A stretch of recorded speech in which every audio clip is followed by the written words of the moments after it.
Hello అండి, welcome to my channel. నా ఛానల్ని ఫస్ట్ టైం చూసినట్టయితే కింద ఉన్న సబ్స్క్రైబ్ బటన్ని ప్రెస్ చేసి పక్కన ఉన్న బెల్ ఐకాన్ని క్లిక్ చేయండి. నేను ఏ వీడియో పెట్టినా మిస్ అవ్వకుండా చూడటానికి. పిల్లలు ఫ్రూట్స్ని ఎక్కువ తిననప్పుడు ఇలా ట్రై చేయండి, ఈజీగా తినేస్తారు. ఒక బౌల్ తీసుకొని 1/2 లీటర్ పాలు పోసుకోవాలి. ఇవి ఒక పొంగు వచ్చేంత వరకు కలుపుతూ మసలనివ్వాలి.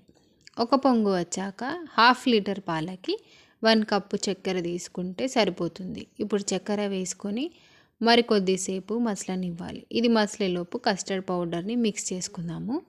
5 టేబుల్ స్పూన్స్ కస్టర్డ్ పౌడర్ వేసుకొని కాచి చల్లార్చిన పాలని పోసుకోవాలి. ఉండలు లేకుండా బాగా మిక్స్ చేసుకోవాలి. ఈ కస్టర్డ్ పౌడర్ని మసులుతున్న పాలల్లో మనం కలిపి పెట్టుకున్న కస్టర్డ్ పౌడర్ని కూడా వేసి బాగా కలుపుతూ చిక్కదనం వచ్చేలాగా చూసుకోవాలి. 5 to 6 మినిట్స్లో చిక్కదనం అయిపోతుంది. నేను మీడియం ఫ్లేమ్లో పెట్టుకొని చేశాను.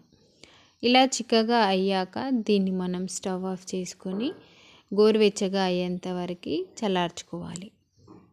ఇప్పుడు ఫ్రూట్స్ని కట్ చేసుకుందాము. నేను ఇక్కడ బనానా, గ్రేప్స్, యాపిల్, ప్రమోగనేట్ని తీసుకున్నాను. చిన్న చిన్న ముక్కల్లాగా కట్ చేసుకోవాలి. గ్రేప్స్ని కూడా కట్ చేయండి. కొంతమంది గ్రేప్స్ని కట్ చేయకుండా అలానే వేసుకుంటారు.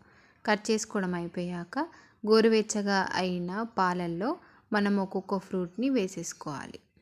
ఇలా వేసుకోవడం అయిపోయాక మనం ఒకసారి బాగా కలుపుకొని 2 to 3 hours వరకు ఫ్రిడ్జ్లో పెట్టుకోవాలి. అంతే అండి, మన ఫ్రూట్ సలాడ్ రెడీ అయిపోతుంది. చాలా యమ్మీగా ఉంటుంది. పిల్లలు ఫ్రూట్స్ని తిననప్పుడు ఇలా చేసి పెట్టండి, అన్ని ఫ్రూట్స్ని తినేస్తారు ఈజీగా. ఈ వీడియో మీకు నచ్చితే ఒక లైక్ చేసి అలాగే షేర్ కూడా చేయండి. మరెన్నో వీడియోస్ కోసం నా ఛానల్ని సబ్స్క్రైబ్ చేసుకోండి.